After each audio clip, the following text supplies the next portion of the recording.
स्वागत है आपका ईटी नाउ स्वदेश पर। मैं हूं आपके साथ पूजा त्रिपाठी और आप देख रहे हैं हमारी खास पेशकश टैक्स मंत्र। और इस शो में हम बात करेंगे आपकी टैक्स से जुड़ी उलझनों को लेकर और उसको सुलझाने की कोशिश करेंगे आसान भाषा में। और इस वक्त जो चीज़ें जहां पर कि सबका फोकस है वो है आईटीआर भरना, क्योंकि 31 जुलाई लास्ट डेट है। तो आप में से काफ़ी लोगों ने तो आईटीआर भर दिया होगा और काफ़ी लोग अभी भी कंफ्यूजन में होंगे कि किस तरीके से उन्हें तैयारी करनी चाहिए आईटीआर फॉर्म भरने से पहले, क्योंकि हम में से काफ़ी लोग हैं जिनकी की नई नई जॉब भी लगी होगी, तो उन्हें भी थोड़ा कंफ्यूजन है। और साथ ही अभी नया रेजीम भी आ चुका है, तो यहाँ पर भी कुछ सवाल खड़े हो सकते हैं आपके मन में कि इस बार का जो आईटीआर फॉर्म भरना है वो किस तरीके से भरे और किन किन बातों का ध्यान रखें। और सबसे ज़रूरी बात है कि आईटीआर फॉर्म भरने से पहले किस तरह के डॉक्यूमेंटेशन करने चाहिए, ये भी काफ़ी इंपॉर्टेंट है समझना। तो इसमें हम आज आपकी मदद करेंगे आईटीआर भरने में और क्या क्या ज़रूरी बातें आपको ध्यान रखनी चाहिए, ये समझने की कोशिश करेंगे। हमारे साथ जाने वाले टैक्स एक्सपर्ट भी मौजूद हैं। बलवंत जैन इस वक्त हमारे साथ जुड़ चुके हैं। Balwant ji, thank you so much ET now Swadesh को समय देने के लिए। तो आईटीआर भरने की बात की जा रही है क्योंकि इस वक्त सीज़न ही है उसका। 31 जुलाई लास्ट डेट होगी, तो उसके पहले काफ़ी लोग तैयारी में होंगे आईटीआर भरने की। तो सबसे पहले तो ये बेसिक क्वेश्चन से शुरुआत करते हैं कि आईटीआर कौन कौन फाइल कर सकता है। देखिए पूजा, ऐसा है कि मैं जो क्राइटेरिया है आईटीआर फाइल करने का उसको दो भाग में डिवाइड करूंगा। पहला भाग तो है इनकम बेस्ड, मतलब वो इनकम के बेसिस पे, और दूसरा नॉन इनकम बेस्ड है। जहां तक इनकम बेस्ड क्राइटेरिया की बात है, अगर आपकी जो इनकम है, टोटल इनकम सब सोर्स से मिला के बेसिक एग्जम्पशन लिमिट से ज़्यादा है तो आपको आईटीआर फाइल करना है।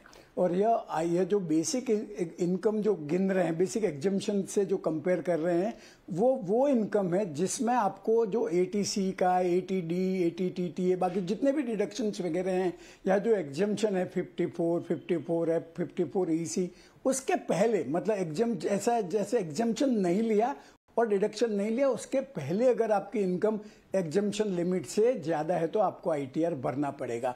अब एग्जम्पशन लिमिट किसकी कितनी है? जैसे जिनकी 60 साल तक उम्र है उनके लिए 2.5 लाख है, 60 से 80 वालों के लिए 3 लाख है, और 80 साल के ऊपर वाले हैं उनके लिए 5 लाख की लिमिट है। तो मतलब जैसे मैंने बताया पूजा कि अगर आपकी इनकम बढ़ती है तो हो सकता है एग्जम्पशन और डिडक्शन के बाद में आपकी कोई टैक्स लायबिलिटी नहीं आएगी, फिर भी आपको अपना आईटीआर फाइल करना पड़ेगा।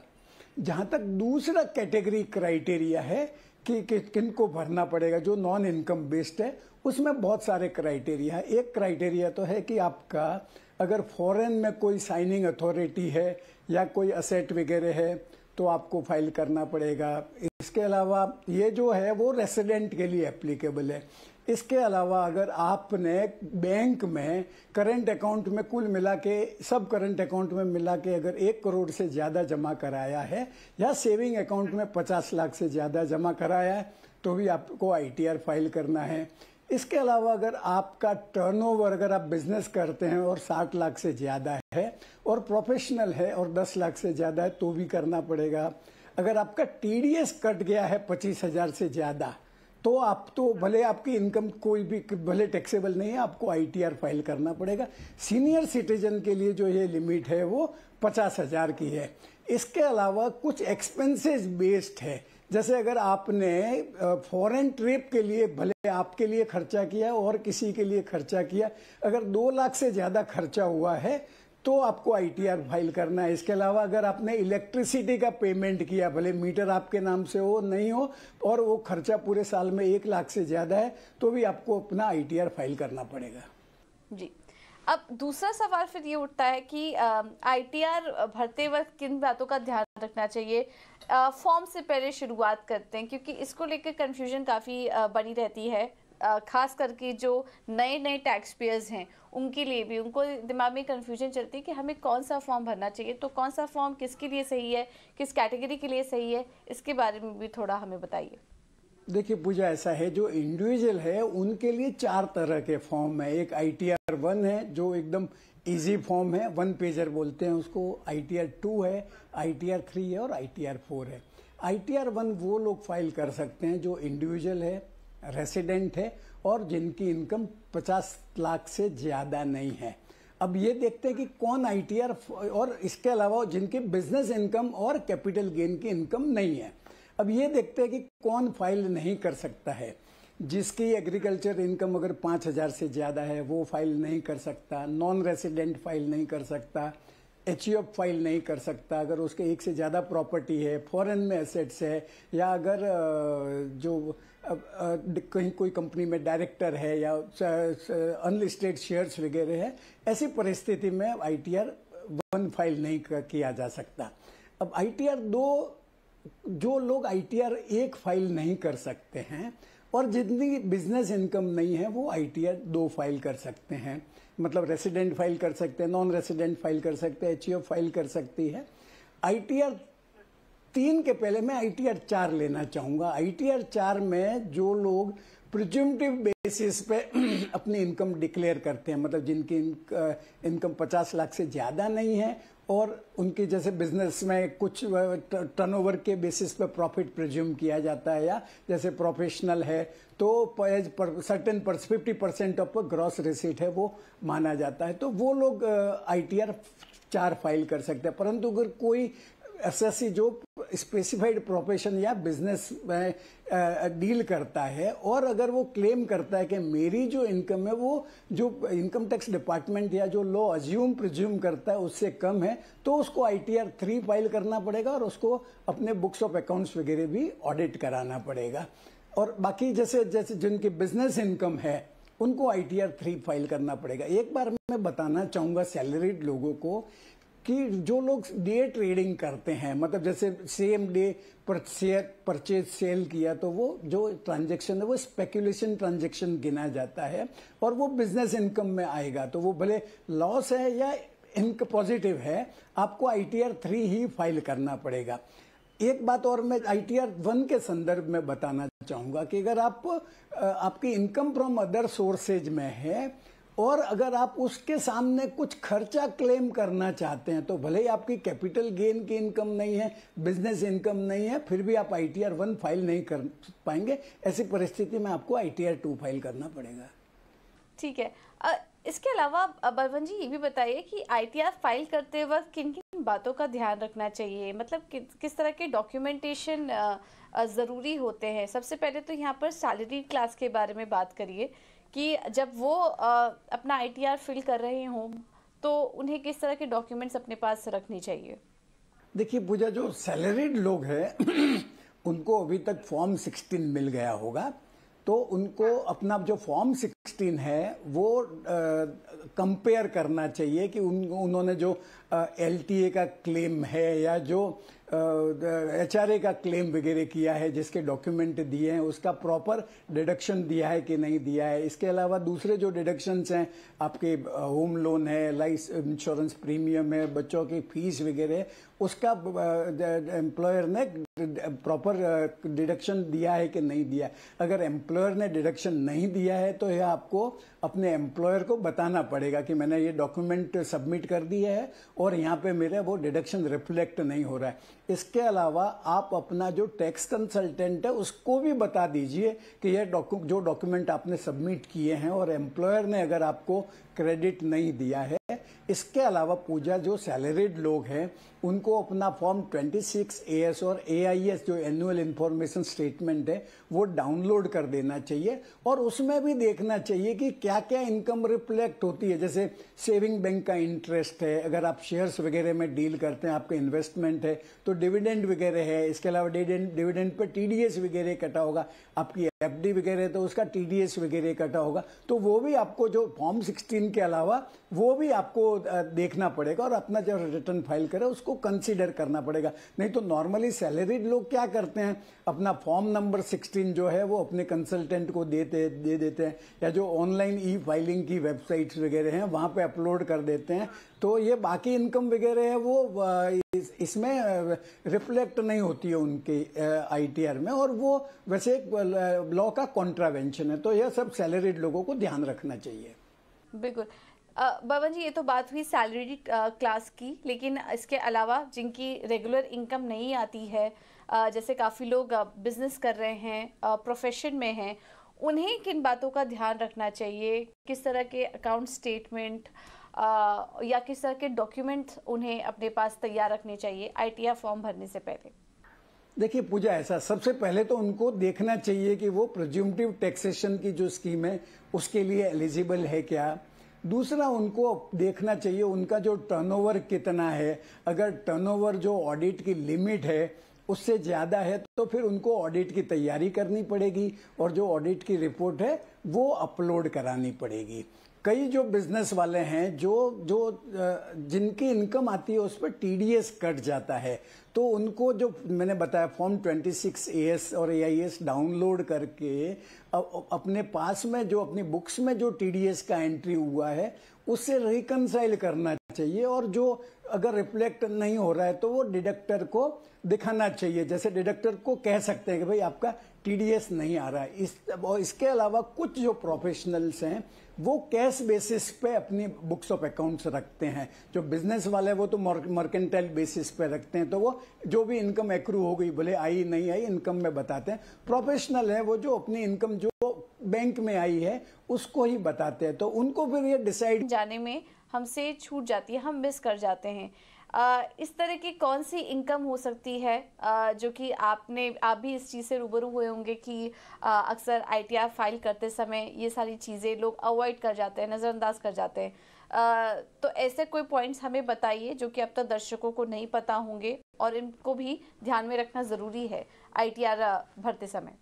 देखिए पूजा, ऐसा सबसे पहले तो जो जिनके बच्चे हैं उनको यह मालूम होना चाहिए कि जो उनके माइनर बच्चे हैं उनकी जो भी पैसिव इनकम है, इन्वेस्टमेंट इनकम है, वो पेरेंट की इनकम के साथ जोड़ी जाती है। सिर्फ 1500 रुपए तक का एग्जम्पशन है और 1500 रुपए के ऊपर जो भी इनकम होती है तो जो दोनों पेरेंट में से जिसकी हायर इनकम होती है उसमें जोड़ी जाती है।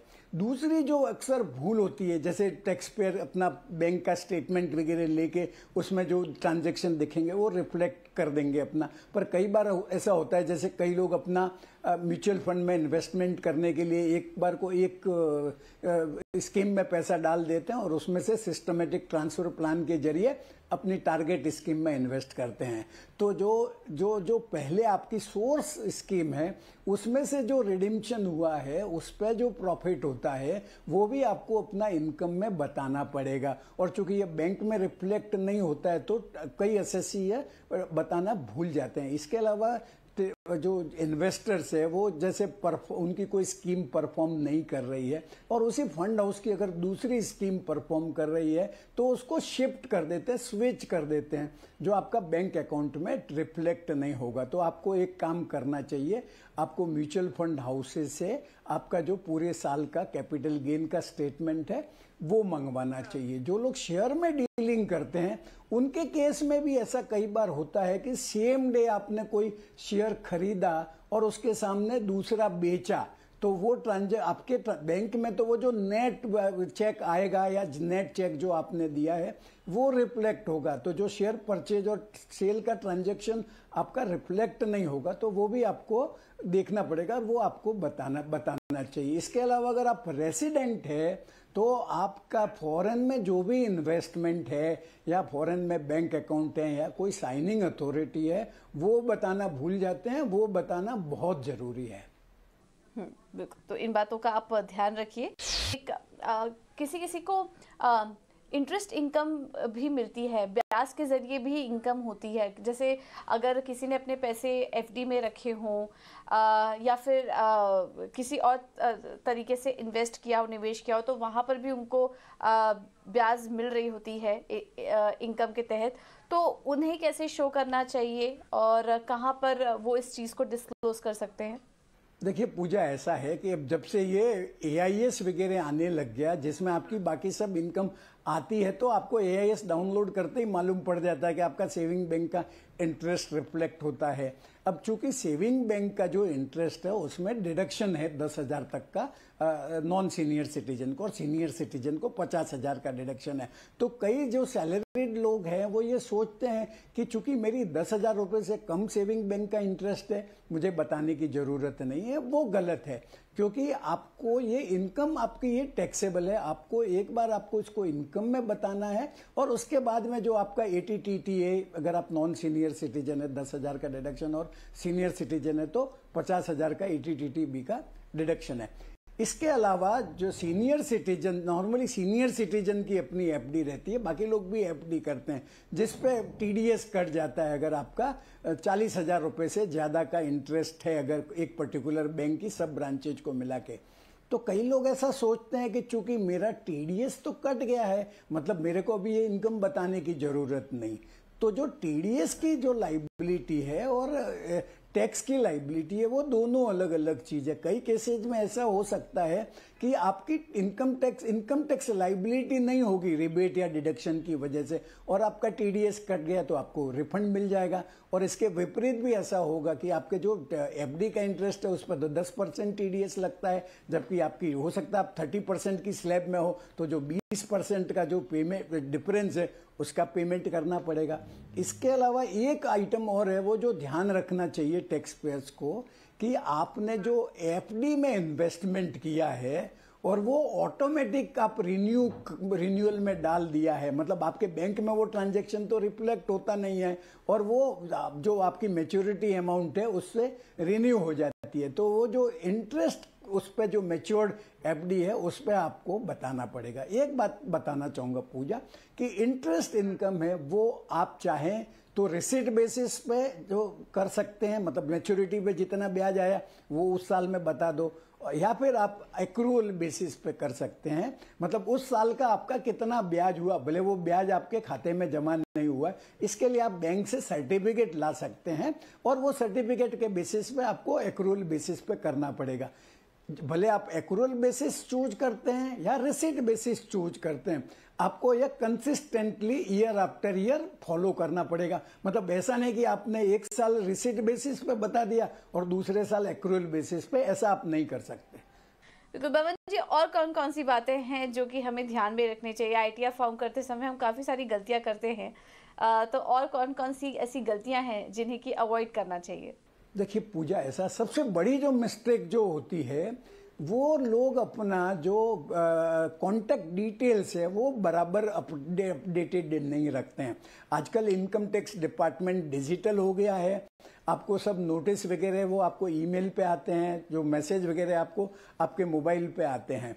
तो कई बार क्या होता है कि आपने भले अपना रिटर्न भरा, उसमें आपने अपना नया ईमेल आईडी डाल दिया, नया मोबाइल नंबर डाल दिया, परंतु जनरली जो इनकम टैक्स डिपार्टमेंट है वो जो आपका ईमेल का और जो मोबाइल नंबर का जो डिटेल है वो आपका जो प्रोफाइल है इनकम टैक्स की वेबसाइट पे, वहां से पिकअप करता है। तो आपको जैसे ही आपका मोबाइल नंबर या ईमेल चेंज हो जाए, आपको वो जो प्रोफाइल है उसमें अपडेट करना चाहिए।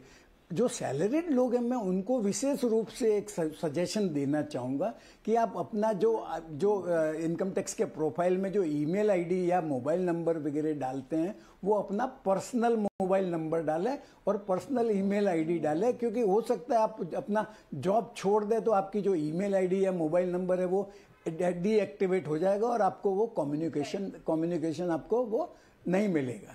बिल्कुल, तो इन बातों का ध्यान रखिए। अब एक आखिरी सवाल बलवंत जी, क्योंकि हाँ अब हम देख रहे हैं कि डेट्स ITR भरते समय काफ़ी इम्पोर्टेंट होती है। अब जैसे कि अब अगली डेट जो आ रही है वो 31 जुलाई है, उसके पहले हमें ITR अपना भरना है। लेकिन मान लीजिए 31 जुलाई मिस हो गई और 31 दिसंबर की भी तारीख मिस हो गई, तो अब उसमें क्या करें? और जिन्होंने लेट फाइलिंग की है फिर उनको किस तरह की पेनाल्टी यहाँ पर देनी पड़ सकती है?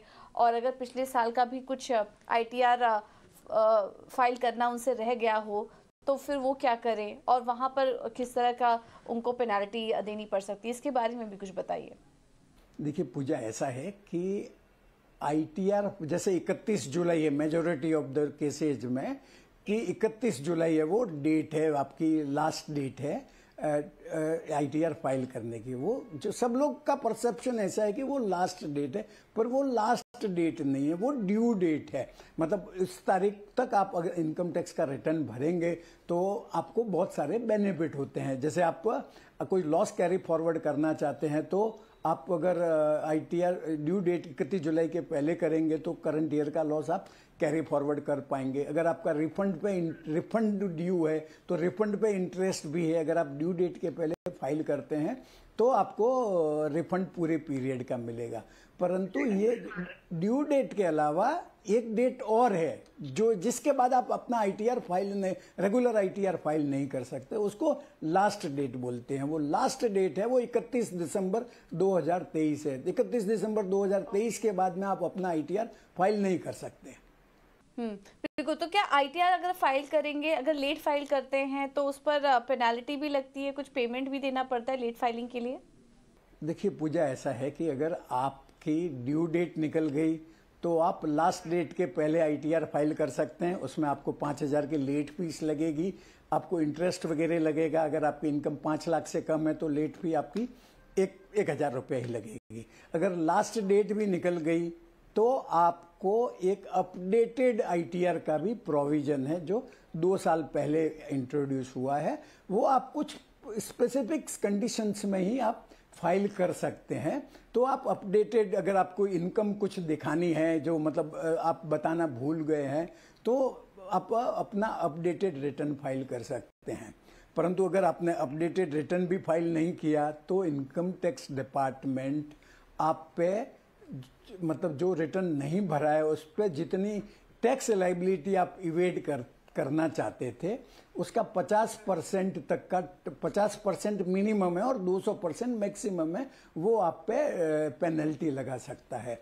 इसके अलावा अगर इनकम टैक्स डिपार्टमेंट चाहे तो आप पे प्रोसिक्यूशन भी लॉन्च कर सकता है। और ऐसी स्थिति में जो प्रोसिक्यूशन लॉन्च हुआ तो कम से कम 6 महीने की सजा होती है।